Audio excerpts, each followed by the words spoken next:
Hey guys, welcome back. Hey guys, brand new podcast. Hey, wait a minute. It's my podcast. Oh, sorry, I forgot. Enjoy. So, how much fun was yesterday?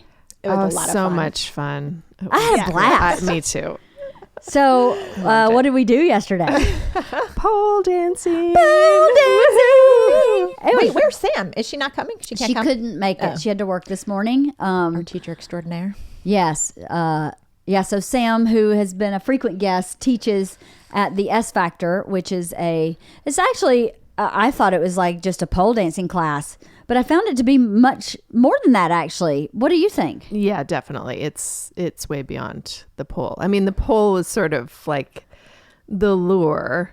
Yeah. And what makes it sort of stand out to people. But I think it's really more about like sort of empowerment, like Yeah, I personal think empowerment. like you go in thinking, oh, this is like a stripper class. I'm going to learn how to be a stripper. It's all about the pole. And it's not actually that at all. So yeah, it's a little bit different when you think of a pole dancing class. But Yeah, I felt like I said this to Bert last night. I felt like I was playing in the yard climbing trees. Like Yes. that's the way it made me feel on the Yeah. inside, like I was playing. uh-huh.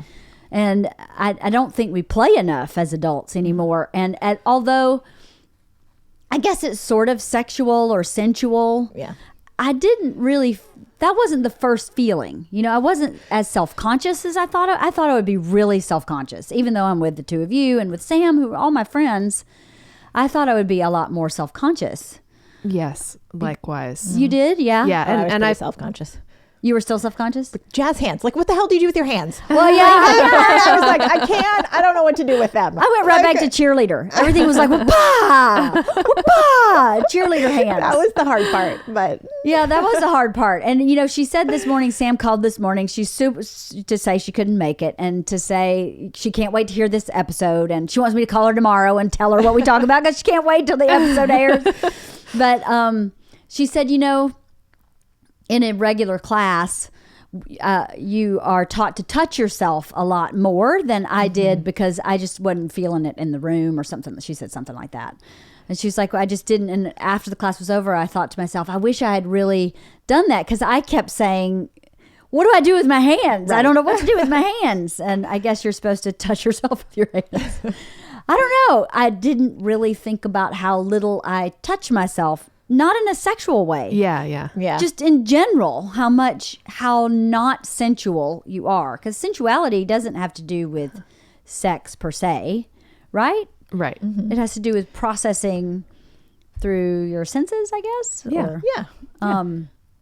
did that hit you at all? Did you think, you know, I don't ever touch myself? I mean, in that moment, yeah. I mean, I didn't really think about that afterwards, I don't think. But that was definitely the part that I was like, okay, this is definitely out of my comfort zone. Yeah. You guys were very brave. Well, and especially like around not your that, friends, but- it's like, you know, running your But hands all even, over your like, body the around your friends. whole, It's a little like, bit. Yeah. You know, the whole hair thing. I was like, would never, ever do that. You know what I mean? Yeah. Running your, and Sam is super comfortable doing that. She was what awesome. do you even call Like, that? Like Yeah, I don't know. running, it's not running your fingers through your hair. It's like playing with your hair or Kind something. of, yeah. But in like a sexy way where you Yeah. get it all messy and stuff. Do you know, years ago in an acting class, a teacher said, this character, you know, you've got to stop touching your hair. This character you have to think of her like a royal. The royals, you would never see Kate Middleton, or at the time, I was probably talking about Princess Diana. You Yeah. wouldn't see Princess Diana touching her hair. That's too sensual. When you think about the royals, it's very like arms by your sides, Right, or right. arms in your, folded in your lap. So you're very royal. You're regal, Kathy. That's really You're what it very, is. You're very regal. regal. Very regal. Well, you have the height for regal for Yes. sure. Yes. Um, I only had the crown. It's interesting. and- That's, you know, Yeah. when I studied in New York, I studied Meisner acting, and one of the requirements for my particular school was to take a movement class, which was very sensual. No poles, but you like started on the floor and had to roll in a specific kind of routine, like just sort of a routine like what Sam taught us. But the routine was meant to open different parts of your body so that you could like get in touch with emotions that are like stuck, like in your hips or in your back or in your head even or neck. And it would be very emotional, this class. All of a sudden you'd be rolling around and you'd start crying or you'd start laughing and you didn't know why. There was no thought connected. It was just feeling connected to body, right? And I could see how this pole dancing is kind of the same. By the end of the class, I felt like loose. I felt really loose in a way I hadn't felt in a long time. Yeah. I think sort of one of the things I was realizing yesterday is that with that whole routine, by like the third time, you're so much more comfortable. Yeah. Because like you're trying so hard to get it right. Yeah. You know what I mean? A little bit of a perfectionist. Like I want to follow the steps exactly like she does. You know what I mean? You follow the instructor. But by the third time, you're like, oh, I totally get how this is less about like being awkward and what do I do with my hands. Like once you sort of have that sense memory down, you can go to the part about feeling empowered, because that's really, I think, what the class is more about than anything else. And Yeah. I think if you were to take that class regularly or do it more often, it totally would help you feel that way. I felt 100%. I wish it were, I mean, it's too far away. It's like an hour commute.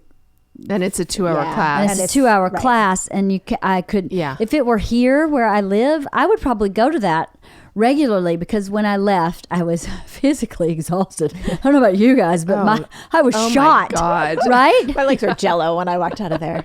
Jello. Yeah. I couldn't jello. And are you sore today? A little bit, actually. I'm not as sore as I thought I would be. I was very sore last night. I wasn't. You were? Like, when I walked out, my legs were jello, and then I didn't really think about it. This morning I got up, I did everything running around, and then when I was standing in line for coffee, I was like, oh my. Things are like a little tender. Like, and my arms, like what that, I anticipated. hanging onto that pole. I was like, whoa. Yeah. I fell off feel the it in my arms. pole. I fell off the pole because I don't have enough arm strength to hold my fat ass on the pole. I'm spinning around the pole and fall completely off because I literally didn't have the strength to hold myself up on the pole. I mean, the one move I could do. It's hard. It was really strenuous. hard. Yes. And it wasn't difficult. It was just strenuous. Yes. You have to be strong. Very strong. Clearly, I need to work out before going to that workout class again. But I left all wobbly legged too. And then last night before I went to bed, I was like, I am going to preemptively take 2 Tylenol and just get any inflammation maybe calm down so it can heal in the sleep. Yeah. And I woke up this morning and I'm not as sore as I expected. Yeah. But I am, like, I feel my abs. I feel my forearms. Like I'm sore in my forearms. See, I feel it like on the side of your hips, I feel which it. was so awesome, because how do you ever get that muscle tone? You know what I mean? Right. Yep. Like that would be fantastic. Yeah, I feel all the way down the side Yep. to the side of my hips and thighs. Yep. But my forearms, I was holding on really hard. You see how hard I was struggling not to fall off the pole? It was pretty funny. That was funny. But yeah, I left. I came home last night and I said to Bert, I felt like we just played. And what a fun thing to do. We don't play anymore. Ever. I mean, when do you play like that? Like a physical play? Well, you were asking Sam yesterday, like, what kind of exercise would you call this? Is this like strength training? Is it core? Is it whatever?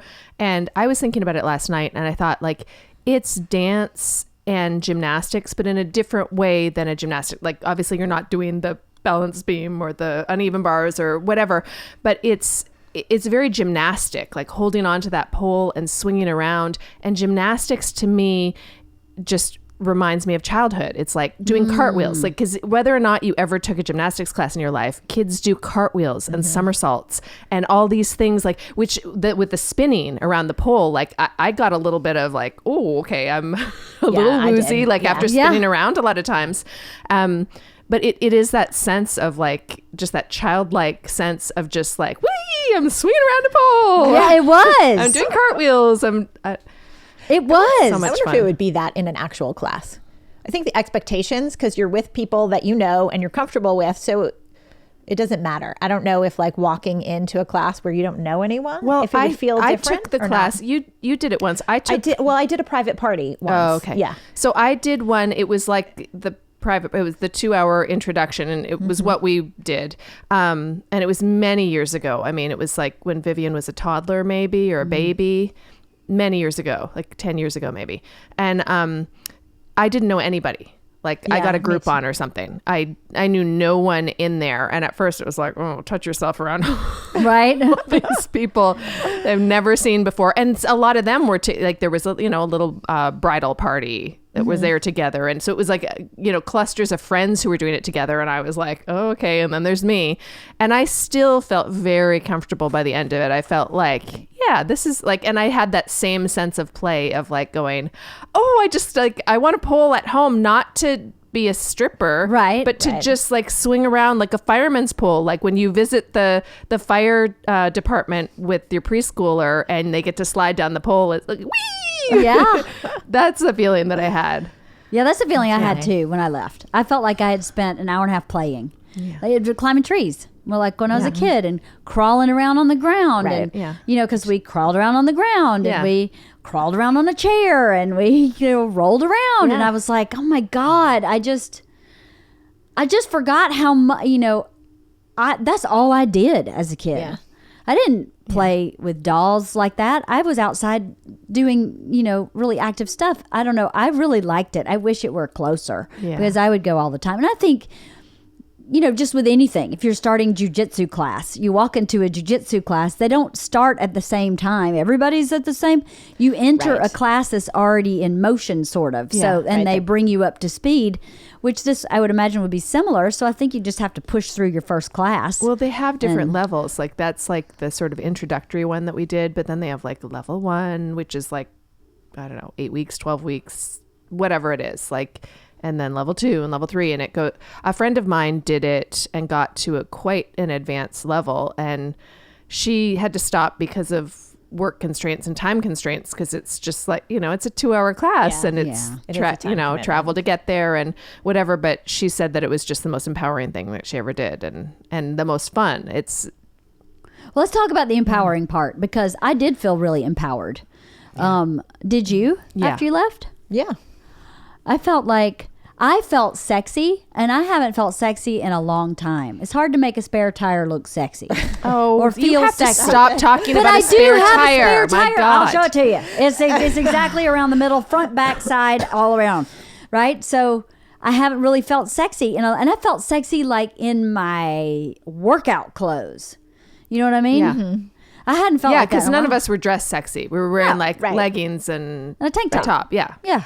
Like workout. Yeah. I could have gone for a hike in what I was wearing. There was nothing sexy about I wore what I wore to Pilates. Yeah, same. So what you'd worn to Pilates before. You were crazy to go to Pilates before. Beforehand, I know. Right. Crazy. Maybe some of my pain today. The double workout, maybe.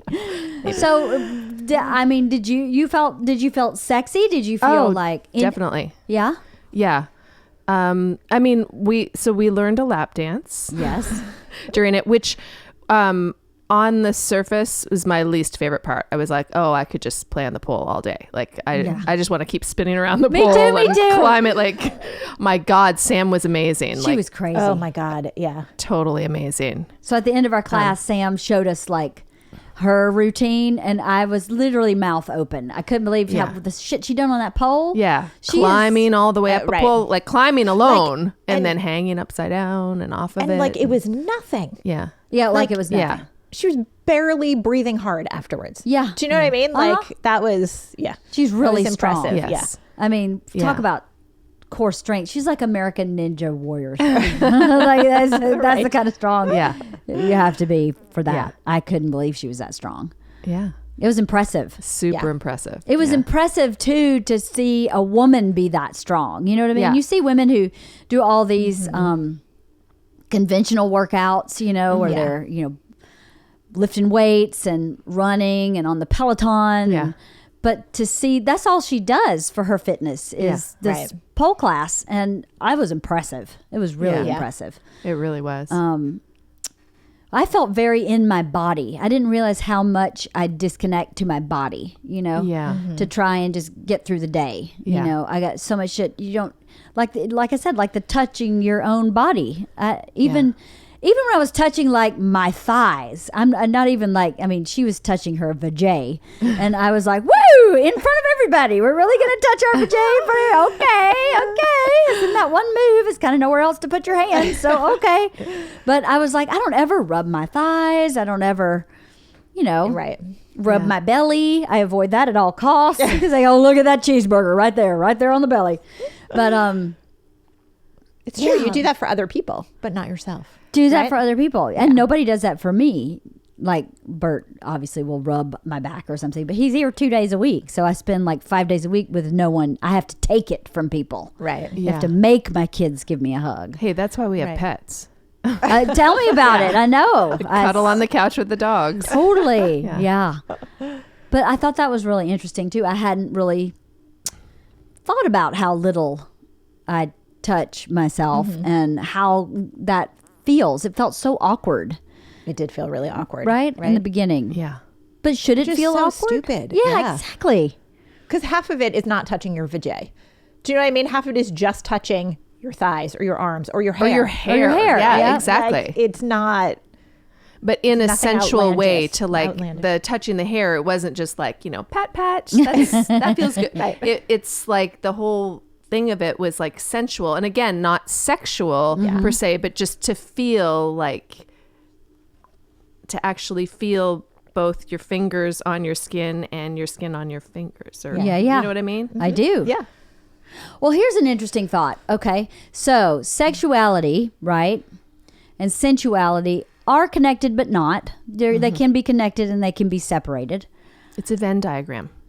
It's a what? A Venn diagram. I don't know what that is. What does that mean? Like the circles. Like there's a circle of Right. sexuality, And the part a circle of sensuality. Oh, and they intersect. The part overlap. that overlaps. There's the part that overlaps. and then there's the parts that are separate. Guys, with your college educations and fancy words, man. I got a high school education. Come on now. Venn diagram. You think they would teach that about in Georgia?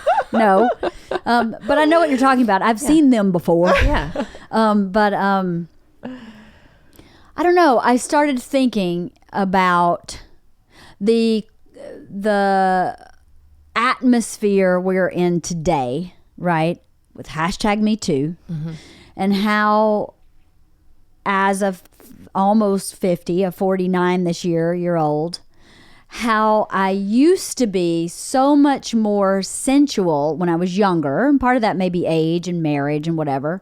But I wonder how much of that is the atmosphere of today, too. I feel like our world today is far more cautious and conservative than our world was in the 80s and 90s. That we were more free as a society to be sexy, sensual. I mean, think about even the movies. There was sex in every rated R movie. I mean, naked women, and maybe that's an objectification of women, obviously, in some way. But in what way did the non-objectification of women shut down our sexuality? Do you know what I mean? Men and women are both sex objects. I would say of the two sexes, women are much more pleasant to look at. You know, I love looking at men naked, but if you look at the actual physical form, women are beautiful. And I thought about that last night, where I thought, I wonder if this kind of decline in overt sexuality has affected the sensual walking around sensuality of people. You know what I mean? To be able to be sexy and sexual and sensual and that not be judged as she's a slut or she's loose, or I don't know. I don't know. So from my perspective, I feel like for me, it's more a process of aging and putting all my energy into my kids and not having the energy or the thought about myself to touch yourself. And again, not sexually, but just, Sensually. Yeah. But I don't know. It makes me think about, I don't know. I feel like there's been a process of like becoming smaller for me, like in the school setting, like when our kids started school. So even as far back as preschool, of just wanting to fit in, and the best way to fit in was to be less sensual or just to not stand out in any way. Right. So the easiest way to stand out, to not stand out, is to just wear the leggings and the sweatshirt and the To blend whatever, in. to just blend and to be not remarkable. And I think that really bleeds into all other areas. I feel like I've had a long process of becoming unremarkable. Interesting. Just to fit in and to be like, to feel safe for all the other parents. So they're like, oh yeah, she's like us, instead of like, you know, when there's like the mom who maybe she like works full time and she got off to pick up her kid and she's like in the heels and like fully put together in the dress and the lipstick and the hair and everything. And it's like, oh, wow, that's different. And that's like, wow, she looks great. And I didn't want to do that. Like I wanted to be like, I don't know. I feel like I don't feel like it's just me. I feel like people do it. I've been thinking about this. But I feel like a lot of women do that unconsciously, that it's like, oh, I want to be part of the tribe. So we're all like, look at us. We're all wearing like a gray sweatshirt. We're all wearing a gray sweater. Yeah. And some of that is just that, yeah, we're busy and you have kids and you're going to softball practice and you have to be comfortable and you're running your errands and going to Costco.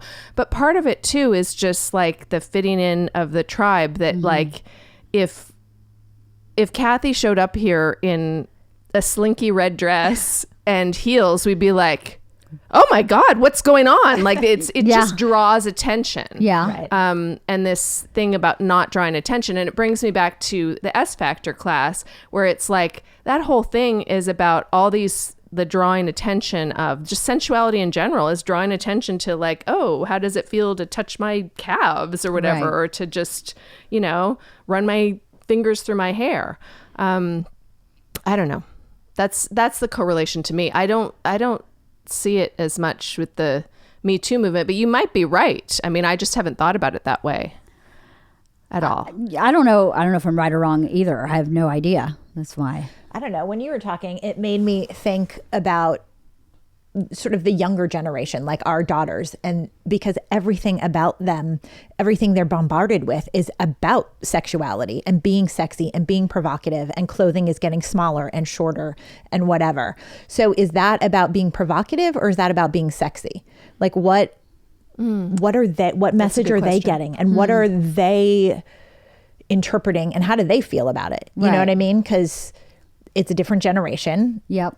But I feel like our generation, when I was that age, we certainly weren't dressing sexy like that.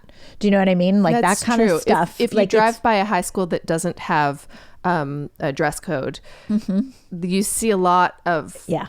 There's a lot of skin. Yeah. Yeah. That's so interesting. I think, yeah, I don't know. I think, when I think back to high school, I guess you're right. I guess we didn't dress quite as sexy. I'm sure it's provocative to I our wore parents mini because skirts, the style was but- not the same. Right. But Right. it I don't wasn't know, that's- sexy provocative as, I mean... It I is don't getting think it shorter was. and smaller and more revealing and And younger. and younger. You know what I mean? Like you buy like a 6-year-old and they have like cutouts in their shirt and you're Yeah, like, you're no. 6. Yeah. Why? Yeah. Why? Yeah. Can't you just have a t-shirt? Yeah. Yeah, right. You know, like, I clearly don't have that problem in my So- house. yeah. Either wears an oversized sweatshirt everywhere. She came home with something on the other day and she was like, yeah, I wore this to school. And I was like, who could tell?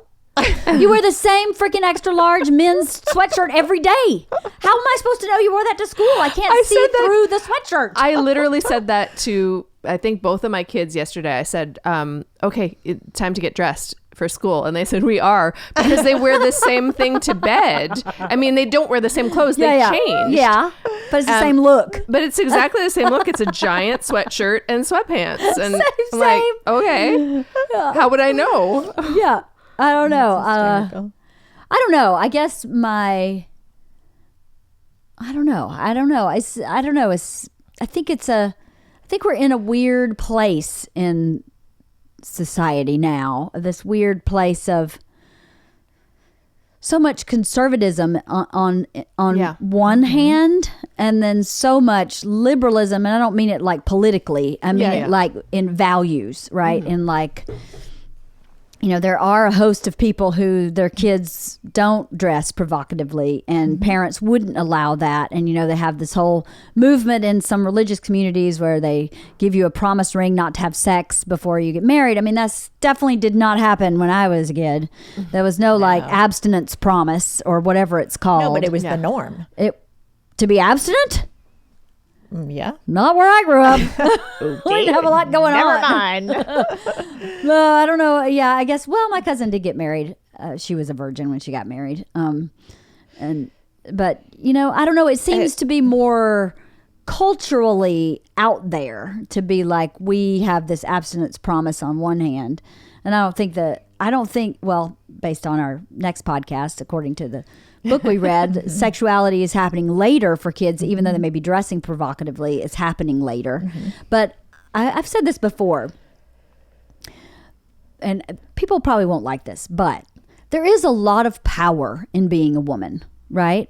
In being sexy, and in some ways having control over a man, right? Because you take your top off, his dick stands up. That's involuntary. You did that, right? He didn't go, okay, let me pump this thing up now. You go, hey, how about this boob? And they go, pa-choing! And you did that. There's something very powerful in that. And now we spend our lives going, I don't want that to happen. I have to do dishes. I got to put groceries away. I got shit going on. I don't want that to happen. And that shift I don't know about you, but when I was younger, that pursuit of that kind of like, watch what I can do. Oh, look at that. That was I think it was sort of a healthy sexuality, and in some ways maybe unhealthy, but part of it was healthy in that I felt very good self-esteem about myself. You know what I mean? Yeah. Whereas now I've created this cycle of not wanting that to happen. And I wonder if it has negatively affected my self-esteem about my sexuality, about being pretty, about my spare tire I constantly talk about, because the spare tire keeps the dick down in my head, right? Yeah, but the reality isn't. I know the reality with isn't. The shirt open and the dick still pops. So I'm not talking about that. I'm talking about what it's doing to me. Right. Yeah. What I'm doing to myself, right? When that shift of perspective or desire, even, because I wanted to be like, hey, watch what I could do. And now I go, oh, I can do that by doing nothing. So watch, I'm going to repress, I'm going to shrink myself, I'm going to make myself less so that I can control the situation. But the side effect of that is I feel less about myself. Yeah, exactly. Does that make sense? Yeah. Yeah. Yeah, it does. Do either of you do that, or is it just, I'm just the one that's fucked up? No, I relate to that. So I guess the question would be, for me, I'm asking myself this, how do I bring that sexual piece back, right? How do I factor that back in to my normal? Because I believe that feeling of, because I used to be very much that way with Bert, like, watch this, you ready? Bam. And now I'm like, can we just go to sleep? But I feel like I may need to bring that watch this, bam, back in some measured some measured way so that I can still get sleep, but I still have that kind of like, I'm the aggressor. Does that make sense? Yeah, but it's like that, not that we're going to talk about the book yet, but that cognitive behavioral therapy, like you have to retrain your brain because the situation hasn't changed. You can still pop your shirt and it's still going to happen. Yeah. You have trained yourself to think that I can't do that anymore. Right. So you have to retrain your brain to say, okay, the dishes need to like just stay there for the night and I'm going to do whatever. Right. You know what I mean? So it's not like... It's like shifting a want. Yes. It's like shifting a want. You had it, you still have it, but you put it in a different category in your brain. So in order to bring it back, it's not like you necessarily have to do anything except get over your, psychosis of your spare tire or whatever, That good old spare tire. Yeah.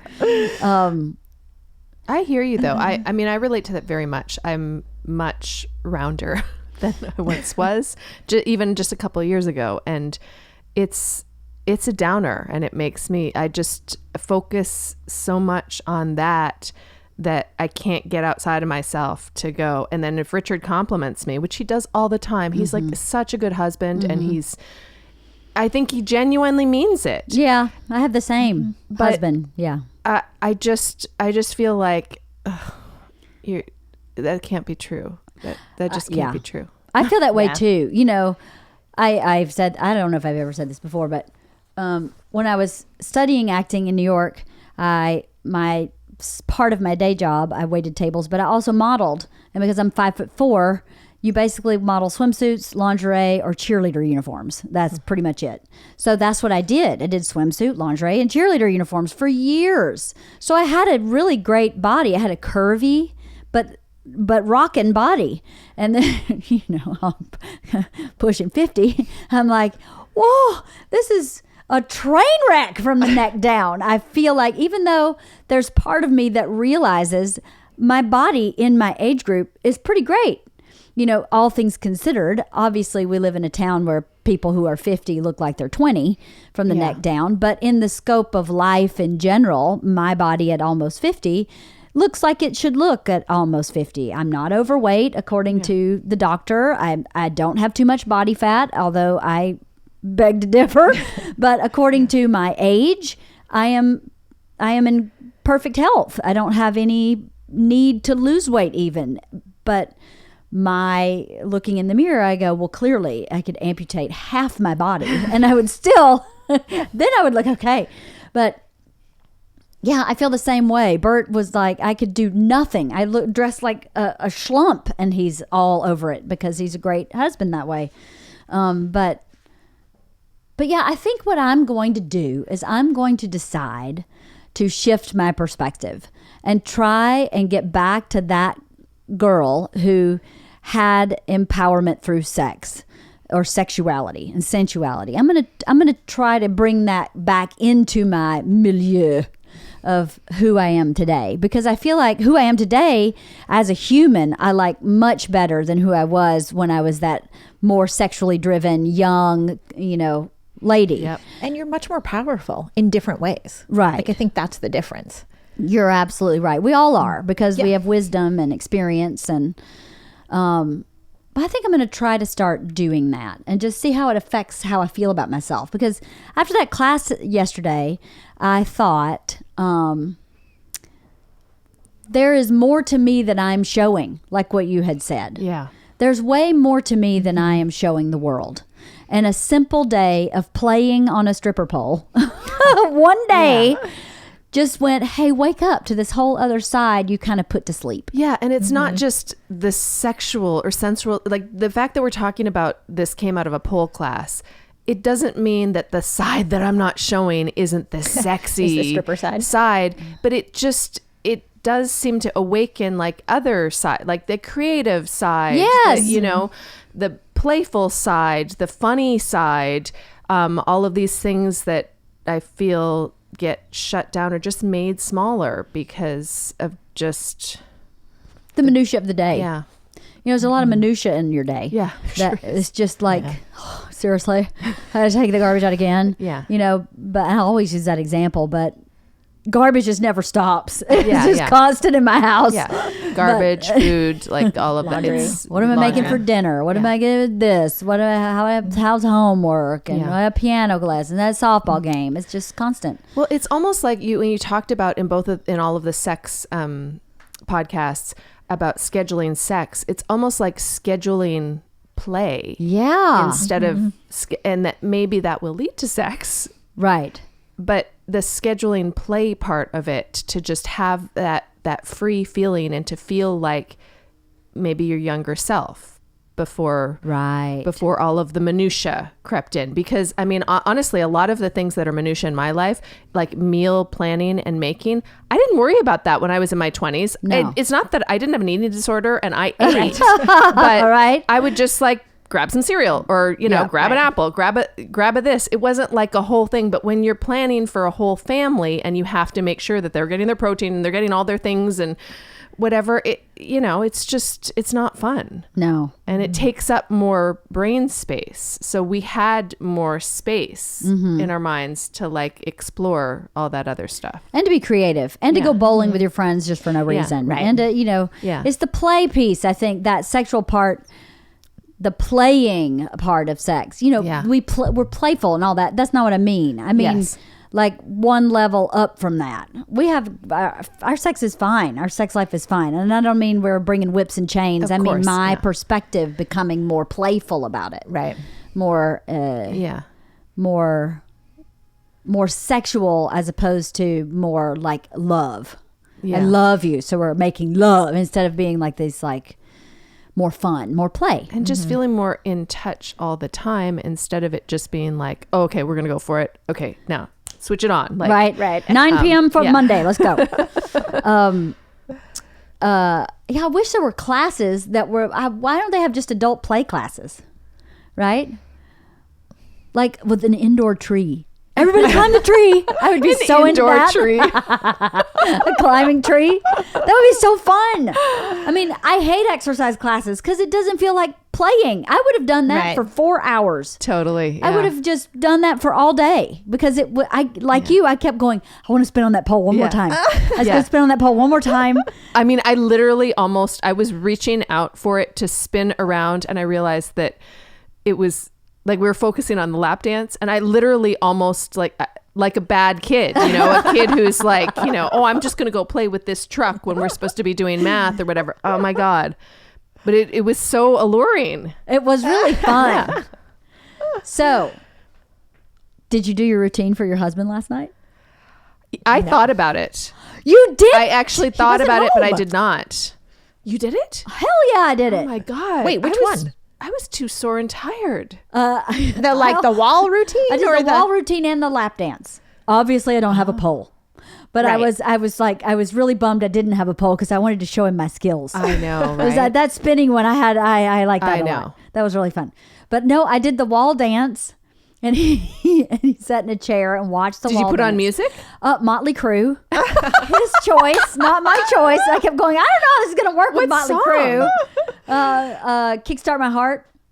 Yeah. Wow, I was like, this may be too fast. Very different experience. Right. And I was like, we were doing like JT, we were like some kind of like, and he's like Motley Crue. Okay. So I did the dance. I almost fell because the part where you slide down the wall and your legs are out from the wall and your legs are bent, I could almost not hold myself up. So I couldn't really twist my hips like I did in class because my legs were like so jello. sore. They were I had no strength in them at all. Yeah. But I remembered the whole routine. And then I did the lap dance, which is actually a lot more awkward on a human than on an empty chair. That's so funny. Like as she was doing it, I was like, how does someone actually sit in the chair while that happens? Well, Bert had 245 pounds. There wasn't a lot of room for me in that chair. So I kept having to move his hands. And when I was done, he was like, except for the silliness, that was really sexy because I couldn't stop giggling. I mean, of course. I was like, well, I could do it again. I think the more I do that, the less silly I'll get. But I was like really uncomfortable, and that's not anything I've ever done with him before. But he liked it a lot. I'll bet. A lot. I'll bet. He was like, that was kind of amazing. Oh, that's awesome that you did it. Did you do the flicking your hair? I did. Yeah? Yes. And I like even that? kind of sort of figured out what to do with my hands when you what'd she call it? When you toss your head back. And every time I would toss my head back, I'd go like this, ha! Like I was dancing a Fosse dance. In her class, I'd be like, Fosse, Fosse, Fosse. Fosse, Fosse. And then I kind of figured out, I just kept my hands on my thighs and I went, oh, that's what you're supposed to do. Yeah, when in doubt, touch yourself. When in doubt, touch yourself. There you go. And so I did that and he was like, that was really good. That was really good. I like that a lot. That's awesome. Let's go take a bath. And I'm like, it's almost midnight. I don't have to, I love you, but I don't have an hour. I just wanted to show you this and then like, let's get to town. I was working you up so we could get to town. So I did have the inclination. I was like, I'm feeling good about myself. I'm going to do this. I'm going to do the dance for him. But I had to read the book for the other podcast that we're doing. I was delinquent in reading the book. So I was like, I got to go. And then he is like my husband has become a serious CrossFit fanatic. And the CrossFit games have been on for the last few weeks where they like do a big like competitive workout once like on the weekend. And he was really sore. And so he was sitting with an ice packs on the couch. And I was like, this is what it's come to. It's the two of us like rubbing ointment on our joints and super sexy. That is your foreplay. And I mean, the smell of menthol in the room was so powerful, like at bedtime. And he was like, oh, and I commented on it and he said, oh, I'm so sorry. And I said, no, it's coming from me too. I did a total rub down with that. That's pretty funny. Yeah. That's really funny. No, I did it. I was like, if I don't do it, I'm going to forget this routine because he won't be back till next week. He left this morning. And you know what was interesting is when I was doing it for him, I didn't enjoy it as much as when I was just doing it for myself. Yeah. It was even though you were there and you were watching, or we were all doing it at the same time. Yeah, we were doing it at the same time. I didn't see you guys do your routines. No. I saw you do your lap dance routine because there was the one chair. But other than that, I didn't see you do that because I was like too caught up in my own choreography. Right. Figuring it all out. Trying to learn. But yeah, it's different to just be the full focus of that. Yeah. You know, then you're doing it for that person as opposed to doing it for yourself. So I understand Sam said that she's been teaching S Factor for 12 years, but she had taught for 9 years before she danced for her husband because it was not about that. And I got that last night. Yeah. I went, okay, this isn't about that. The empowerment of the class would bleed into the bedroom. I think it would be hard not to. Yeah. But yeah, it was really awkward. I felt really awkward and I was very giggly. And Bert wanted me to do it in lingerie and I refused. I was like, the best you're going to get is a tank top and a pair of panties. That's all you're getting. The spare tire's not putting on the lingerie. So I did it that way because I was like, I just wasn't fully comfortable with myself to do that in bra and panties. Or anything like Leanne, that. this also brings up, okay, so the class that I took like 10 years ago or whatever, there was a wide variety of body shapes there. And there were some like, heavier women. And I think that was a really positive influence too, that it was like, oh my God, we're all just in this or whatever. I think that, when it's just you, like when it's just me doing it, then I'm like all wrapped up in, oh my God, I'm like, all the cognitive behavioral therapy. I need the work on that because I'm just like caught up in thinking, oh my goodness, I'm the heaviest ever. And in my mind, it's like ever out of anyone instead of, well, I'm the heaviest that I have ever been. Right. But the heaviest that I have ever been is still, again, not overweight and, age appropriate, healthy. Mm-hmm. But I think aging is just, it's fucking hard. Yeah. I agree with you. Aging is hard, especially Cathy. It doesn't seem to have affected your body. That's not true. From the outside, it doesn't seem to have affected. I'm sure you've lost muscle mass or strength or something like that, but you're very thin and you still look great in a bathing suit, right? You do. Okay. You do. You have Take to know it, Cathy. Take it. I used to look a lot better in a bathing suit. Well, we all did, but everything was a little lifted and a little tighter, a little less cellulite. But my body has changed drastically from when I was younger. And, I was just talking to Sandy about this the other day. I'm really frustrated lately because I'm eating like 1,200 calories a day and I'm not really losing weight. I'm kind of more not gaining weight. And I don't know that that's sustainable forever to just live on 1,200 calories a day. So then I give up and go, fuck it. I'll just be this big, and as opposed to inching my way to smaller and knowing that to maintain that smaller, I'm going to be eating almost nothing. And I don't think that's really healthy. Like I don't eat fast food. I don't eat fried food. I don't eat a bunch of pasta. I really don't. I have one piece of toast in the morning with 2 eggs and the rest of my day is pretty reasonable. I usually have a salad for lunch and, reasonable stuff. And it's really frustrating to go, okay, actually, this is just your new metabolism, and there's not really a lot you can do about it. So you can either decide you're going to be uber regimented with every calorie you put in your body. Like for me to have 1 glass of wine on 1,200 calories a day, I'm eating is just nothing. It's like almost 200 calories for 1 glass of wine. So then, okay, well then that takes a snack out of my day. And I'm starving. So then I'm never going to have a glass of wine. No, I'm starving all day to have a glass of wine, which I have maybe 3 nights a month, And then, when all of us get together and have a party, am I really not going to have any wine so that I can be this super thin, I look good in a bathing suit? It just it doesn't balance for me. It doesn't seem happy. It doesn't make me happy. It doesn't make me happy to feel not pretty, not that I don't feel pretty, but to feel like I need to lose some weight doesn't make me happy. But it also doesn't make me happy to not to be so regimented with every single thing I put in my mouth, Yeah, I feel the same way. And it's about your age partly. My genetics, all the women in my family are 4 times my size. I mean, I'm pretty small compared to the women in my family. They're all apples with legs. They're all completely round with legs. So I go, well, that's my genetic makeup. I mean, that's really what my makeup looks like. So Which you can't fix. So that acceptance of this is where I am and this is who I am has become really hard lately. It's part of what's making me feel old, I think, is that I can't just eat salads for lunch for a week and drop 5 pounds. I eat salad for lunch and maintain. You know what I mean? Yes. It's really kind of frustrating. It's very frustrating. And it makes you feel like out of control, makes me feel a little out of control, makes me feel like I'm a loser, like I can't get this under control. What's wrong with you? And Bert's like, you just need to hire a trainer. But everything I've read, it's about what you put in your mouth, right? It's about what you eat more than anything. So I don't know, maybe the class we took, it's a good wake-up call to shift into accepting your body 100% for where it is.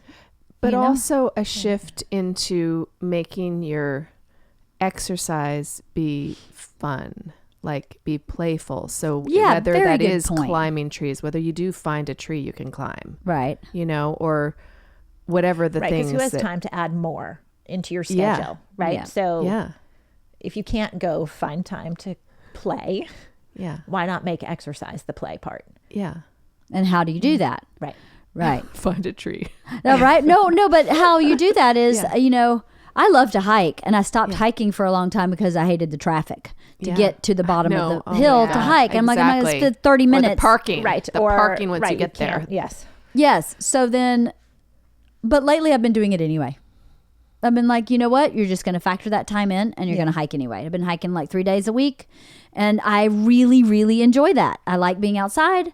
I like hiking. And I just wouldn't do it for years because of the semantics. Yeah. Do I really want to spend 30 minutes trying to get there? Yeah. And then at a certain but if you change your mindset, you're like, you know what? That's it. I just suck it up 30 minutes and then I'm going to get to do what I want. Yeah, that's right. That's this shift in focus but to do what I want, to enjoy working out, then that's what you have to do. I've really enjoyed it. I love to hike. Do you guys like to hike? I love hiking. Do you? Yeah. Well, let's go hike sometime. I'd love to. Yeah. I've been trying to go Monday, Wednesday, Friday. I went Monday this week. I didn't get to go Wednesday. But because we were pole dancing. Because I was like, I'm not blowing out my legs because then I won't be able to do anything. So, and I don't think I'll get to go tomorrow either, but that's my goal. And then I try to do weight training the other 2 days a week, because I was talking to somebody the other day who's in her early 50s, and she went to the doctor, and she is so fit. She's 10 times more fit than me. And she went to the doctor, and she's pre-diabetic. And I mean, like, woman has no fat on her body. And I thought, that's really weird. And she said, yeah, so, I had to cut out all my carbs, which I did. But I wasn't happy. So I started researching, pre-diabetes and, menopausal, postmenopausal women. And I guess a loss of muscle mass causes you not to process sugars properly or something like that. So she started strength training. She started doing cardio 3 days a week and strength training 3 days a week. And her pre-diabetes went away. And she put carbs back. She was like, I don't eat tons of carbs, but I don't deny myself carbs anymore. Like I was absolutely no carbs. And now I eat carbs, not all the time, but I do eat them. And she said the muscle building strength training took care of that pre-diabetes. So I was like, that's really smart. I guess when you get to a certain age, you just start losing muscle mass. Yeah, and that also helps with bone density, which is another woman-centric aging issue. Fancy pants issue, right? Fancy pants. So anyway, well, do you ever plan on doing this dance for your husband or lap dance? Stephen, you were very excited about the lap dance. Yes. And now we have the perfect chair in the bedroom. We do. And he's like, wait a minute. And then he was home so late last night. I was like, honey, we're going to bed. Right. So he's like, shit. Yes. So damn it. I'm pretty sure the lap dance will happen. It did not happen yesterday, though. Lock your door. Maybe. Yes, right. Lock your bedroom door this time. The chair's right at the end of the hallway. So, yeah. Yeah. So funny. can't. You were doing one of the moves yesterday. Was it you or Sam where one of us said, Stephen Fromkin is just exploding at this point. Yes. I mean, this moment, he'd just explode. His long legs doing all these moves. You wouldn't even have to touch him. Right. You just do the move and he'd be like, push, I'm done. Thank you. Go to sleep now. He was so cute on this podcast. Let's talk briefly about that. What'd you think about Stephen on the podcast? I thought he did a good job. I thought he was fine. He did a He's great job. like, he's just not happy, but whatever. He's not happy? No, he was just like, I sound like an idiot. Okay. I thought you meant what he was saying on the podcast. No. Like, I don't think he cares about that. He said whatever. So I think that's fine. But he wasn't happy. He felt like he's like, I didn't contribute enough. I didn't say anything that was smart. And it's hard to get a word in when Bert's talking, right? He takes up all the air in the room. He did the opposite of you, which was trying to shrink to fit in. He just consumes the entire room. I thought Stephen did a great job. And it was really funny to find out, how they thought this was really, I don't know if you've listened to that episode. I've listened to half of it so far. It's long. It is long. They're all really long. But when he was talking about how everything kind of geared up at 18 years old for them and it's still kind of 18 years old for them. Right. That was a really interesting thing to think about because I definitely am 49. In my sexuality. Yeah. And a 49-year-old can't keep up with an 18-year-old. I mean, I don't think. You got to be special 49-year-old if you are. But I thought that was really great insight. Yeah, it is. Because literally, he's like, we could have sex every single day. I'm like, no. We really can't. No, I'm so tired. That's his brain. He absolutely 100% Yeah. could do that every day. I'm like, yeah, you really are 18 years old. So. Yeah. And you know what I thought was really sweet, too? He said the same thing that Bert had said. I think he said this. I know, or maybe Bert said it and Stephen agreed, but regardless, they were on the same page with being so attracted to this person, like not just to the person they fell in love with, but to this person. Yes. Right. And how that should make me feel really appreciative. Yes.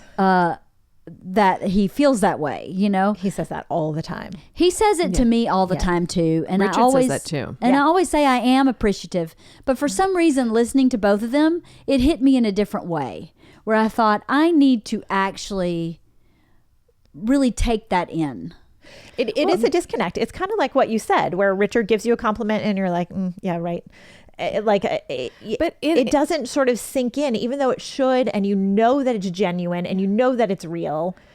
But you just don't it's feel the same that thing way. as like So. when I was a teenager and I'd feel like rejected or something, and my mom would say, "Oh, you're so wonderful, you're so beautiful," and I'd think, "You have to say that. You're my mom." Like, and it was she was so nurturing and loving, but I'd just think, well, of course she's gonna say that. She's my mom. What else would you say? What else would she say? And so I kind of feel like that from him, that I'm like, okay, but he's my husband. He's supposed to say that. He's supposed to think that. But But I'm he still old and chooses fat. to be your husband. He still chooses that, you know? He doesn't have to be there. He doesn't have to say that. He could say that So- and wander outside the marriage for Right. someone who Which- is Yeah, like, no, bring of it on. course. But Right, they which- don't. but- Correct. So it is a little more valid. It has to be given a little more validity than our brain that says, you're just my husband, so it doesn't matter. Right. Yeah. Like, I think you're right. hard. You know, what I was talking about too, that little piece that we put to sleep, that little sensual, sexual piece that you put to sleep, it goes in that little piece, right? It's part of that little piece that's asleep. So if you wake that up, maybe that compliment or that knowledge that he feels that way helps feed that positive self-esteem. Because I really do think that, I'm speaking for myself, when you have babies and when you are so exposed physically to your husband, sometimes, I don't, the 50s and 60s ways of having babies may not have been a bad plan. Your dad's in the waiting room. Mom blows her shit out with a bunch of strangers. And now dad, shows up and we're like, perfect. I'm all cleaned up. He saw me fucking shit myself. Yeah. And that is, he did. I involuntarily shat. And he saw that. And that is so vulnerable. That is so, like, especially for a good Southern girl, that's, it's really weird. And then I think in your subconscious psyche, how do you come back from that as this, like, mysterious sexual being? You just saw me shit myself and tear my vagina open, Right. and a baby came out of that thing. And, I mean, it's like, the Seymour Feed Me plant from the Little Shop of Horrors is now you're going to have sex with that thing? I don't want you to know anything about Seymour Feed Me. I don't want you stay out of there. I think in retrospect, I wonder how much subconsciously I went, the curtain's been drawn back. Now you see that thing down there is really an alien being. And I'm kind of embarrassed about that. And I kind of am self-conscious now where I wasn't before. I wonder in retrospect if that's funny. I wonder if that book that you were talking about yesterday addresses any of that. the Hillbilly Elegy. No. The one you were talking about that Jeannie is reading. Oh, That talks about, right? Yes, Like the this is brain kind of body diet. Exactly what you were talking about. Yeah, it is kind of. It's an interesting point. I can't wait. I'll read that book. I'll let you know. Right. You read it with me if you want. But yeah, I wonder if that affected my psyche in a way I didn't understand, because I know I felt like a different being sexually after I had kids. I felt like I shifted into this place of my priority is my kids. This thing down here was damaged and like medically damaged, fixable stitches. Right. But we're in recovery down here, and Bert's pursuing that. Like, how quick can I get in that thing? When that thing is damaged, made me very protective. Made me like, you're out. Yeah. No, get back off. I understand that you're horny, but I have stitches in my vagina, so you can fuck off. And I think I took this kind of defensive stance with protecting myself. Well, but you had to if he was trying to get in there. Oh, he had would have gotten in stitches. there I day mean, two, and Oh my he God. would have been. He had compassion. Yeah. But really, Daddy wanted to come home, and Yeah. Mama was like, Home's broke down. Home's on the side of the road, four exits back. You got to wait. And I wonder, because I did become really protective of myself, not only because I had stitches, but because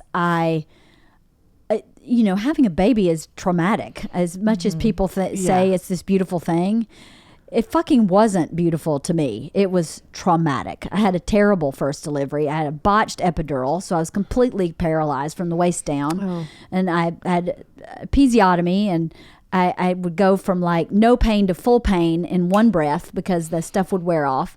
And when it was done, it was shift change for the nurses. They took the baby and left. They cleaned me up a little bit and then walked out of my room and turned the light out on me. And I was shaking. I guess, I didn't know it, but I guess I was having some adverse reaction to something they'd given me. And I was shaking by myself. I couldn't get anybody back in the room with me. The lights were off, and it was 7:30 at night. I was like, help. Oh. Okay, I can't get out of bed, and I'm kind of trapped. And then what happens after you have a botched epidural is you have like a 10-day massive headache where you can't sit upright without your head like exploding. And I was on like heavy God. Vicodin. I couldn't function. So that first childbirth was traumatic Oh, wow. for me. Baby was Yeah. fine. I was fine. But emotionally, I was not fine. I was totally not fine at all. And I think it affected me more than I knew. It affected me in the like, hey, what caused this was fucking. So perhaps I don't want to do that anymore. Love ya. But I don't want to go through that again. And I didn't have any of that experience with Isla. Isla was like giving birth to a feather. I just went poop and she was here. But that was not what happened with Georgia. And so I wonder, it's interesting now when you start pulling apart things, you know, you wonder where this closedness about sensuality started, because it all starts from somewhere. I mean, I know I had my date rape in college, and that I'm sure that was trauma. So then I suffered trauma in the same body part when I had a baby. And I wonder how much of that trauma that I felt I had healed showed back up subconsciously, you know, Sure. because that is trauma Yeah. in the same organ. So I don't know. It's just fascinating. Yeah. So this class did a lot for me yesterday. Yeah. It opened up a lot. I'm really glad we did it. Oh, me too. Yeah. It was so much fun. It was really fun. It was a lot to think about and process.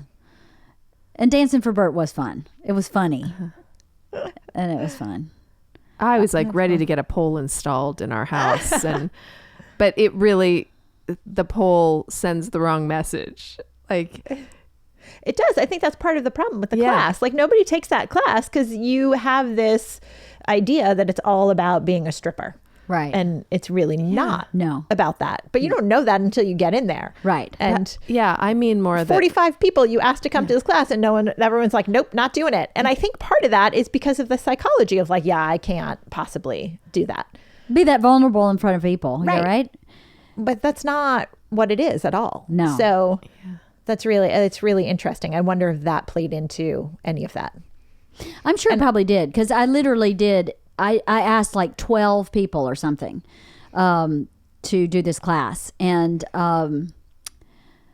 some people said yes, but had schedule conflicts, but not many.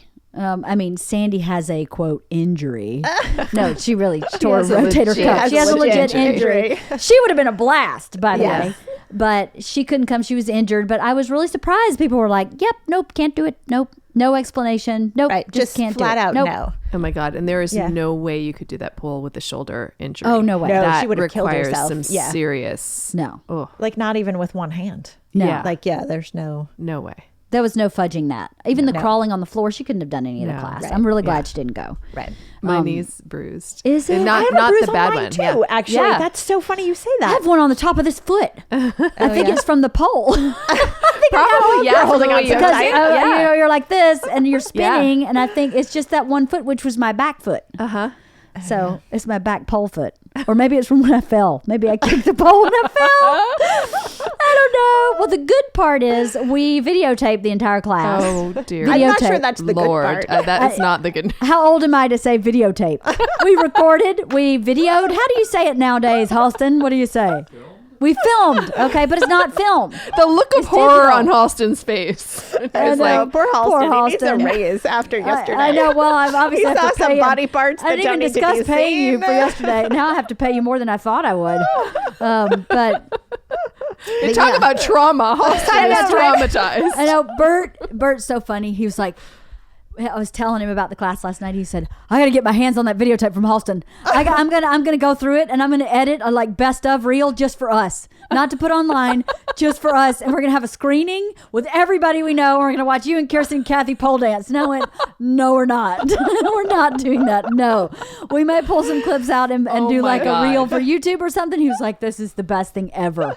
I am totally making this. Yet to be clear, when Leanne texted that Austin room, would be coming and filming, my jaw dropped. I heard it through the completely text. reevaluated my decision to take this class.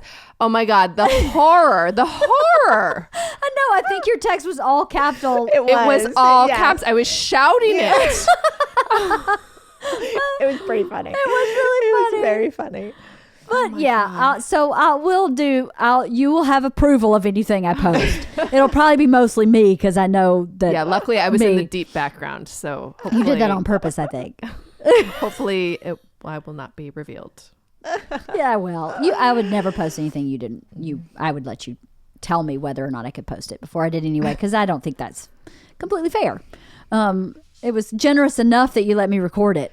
And seriously, when we're 65, we can watch this and have a good laugh. Look how skinny I was. Yeah, exactly. I didn't take the class again. And I only had one spare tire, not two. Stacked on top of each other like a Michelin man. Do you know what? That is the takeaway, though. I do remember hearing this when I was younger, that, whatever you are now, like, be grateful for. If you get a picture of yourself and you're like, oh, I'm so fat and that, I'm so whatever it is, someday you're going to look at that picture and go, oh my God, I was gorgeous. And that's true. It's so true. It's so true. So true. Yeah, it's so true. You're right. You're absolutely right. You're absolutely right. We should be grateful for where we are and celebrate, really. Because yesterday that class was about celebrating who your body, the ability to move like that, to learn something new. Yeah. I mean, I had never been to anything like that before. That was completely new for me. To be vulnerable. To trust your friends, to be vulnerable with your friends. What an amazing bonding moment. As you were saying, I wanted a poll in my room. I was like, whose garage can we put a poll in and then just have Sam a secret come? Poll Exactly. Class. Oh my God. How amazing would that be? Oh Sam my has God. Sam has She a has poll. one in her garage. Maybe She that's just what we needs to do. install it, right? The garage space. Maybe we Meet do. at the garage. Maybe that's what we do. Maybe we have her put her poll up and we just start our own little collective of pole dancing MILFs. Oh my God. We can call each other the pole dancing MILFs. Oh my God. I would take the that. PDMs. Take away from the empowerment part. The PDMs. No, it's the mothers I'd like to fuck. That's a really empowering. The PDMs. I kind of like it. I don't know. I don't know. We may have to reevaluate the name, but I would take that class. I would take that class too. Yeah. I wonder if she would do it. I mean, it would be kind of stealing from S Factor, but they don't have a place over here. Yeah. I mean, I wonder why they closed. I mean, I wonder if it's, they didn't have enough people. I really sure they feel like didn't. it's marketed wrong. I think people have the wrong idea. I think people have the wrong idea too, because it really, and with a lot of classes like this, it is what you make it. If you want to go in there and fucking fuck the pole, that's very up to true. you. Yeah. But if you want to go in there and get what you get out of it, because none of us were running of the three of us, I think Kirsten was the most sensual. Yeah. Like running It's true, yeah. in the toe drag walk you were doing. I was like, holy shit. You're like, are you sure you didn't walk the streets at some point? You got it. No, that's just because I have a background as a ballet dancer. You for do? many, many years. Yeah. I know that. It like semi-professional at one point. I mean, as a No teenager, way. I was paid to be in the to be in the Nutcracker. I didn't know when I came to that. town. So it very, You have a dance background. I have a dance background. Yeah. So it's just like, the choreography, picking up the choreography and like just following directions, Right. basically being a dancer is just following directions. Right. It's just, so that was drilled into me. Right. So that's all that walking. Okay. I'm watching the way she's walking. Okay. I can try to walk like that. Don't make yourself little. You were the most Right. sensual one. Oh my God. Oh. There's a great quote. you, That great quote about making yourself small doesn't serve the world. Do you know that quote? Yeah, I do. And I need to Put it on your wall. Yeah. I think you do, because you have a lot inside you. You hide. And that's very true. You hide a lot. I do. I want to see it. I don't know if you know this Her about face, me. She's like, I think I'm a pretty powerful person. I think I pretty much. Yes. I'm a bully for good. Bully for good. Oh The my BFG. I need a cape. Yeah. Bully for good. I love those parts of people that are just who you are and really powerful in it. You have a lot going on inside. Mm-hmm. You sewed your freaking backpack. No She showed shit, up with this right? backpack that's adorable that she made. I couldn't get over that you made that. That is a special talent. I don't know anybody else. There are none of my friends who could make that backpack. It sounds maybe silly to people listening, but No, I don't think it's silly at all. Incredibly talented. And you Yeah, wrote a yeah. book, right? Thanks. Yeah.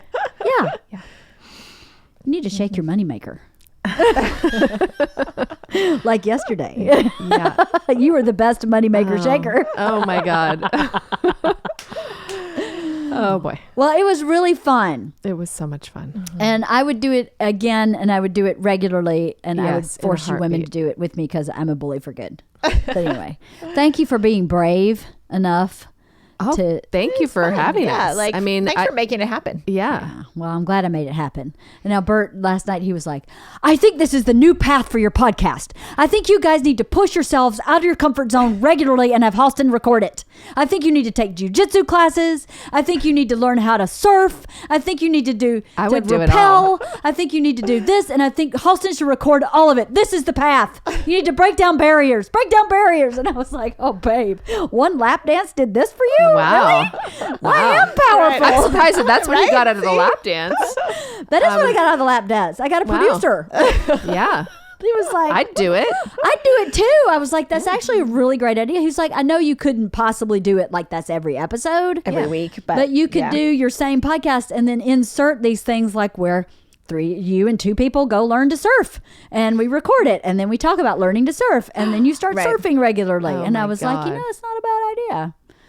Because a I good would love idea. to learn how to surf. Oh my God. I'd love to. I would love to learn how to surf. I would like to learn how to rappel. Oh yeah. That's play, isn't it? Yeah. Yeah. Yeah. Both of those. So maybe that's much, something we yeah. should make a list. And he told me, he said, you need to email everybody that's been on your podcast and ask them what's something they really want to learn and just start going down the list and do it with those people and then record it and then talk about it. I think that's a good plan. Yeah. That sounds like That is fun. a good plan. All right. Well, until our next adventure, thank you very much, ladies. Thank you. And I can't wait to hear when you dance for your men. We don't have to talk about it on a podcast, but I want to know. I did it and it was good. Okay. Or I did it and it was a flop. I doubt. Yeah, it's not going to flop. It's not It gonna definitely flop. won't flop. But No, nothing it'll will be feel like a flopping. Spoiler flop. alert. It'll feel like a flop, but it won't be. Nothing will be flopping. Yeah. Yeah. Flapping maybe, but not flopping. Yes.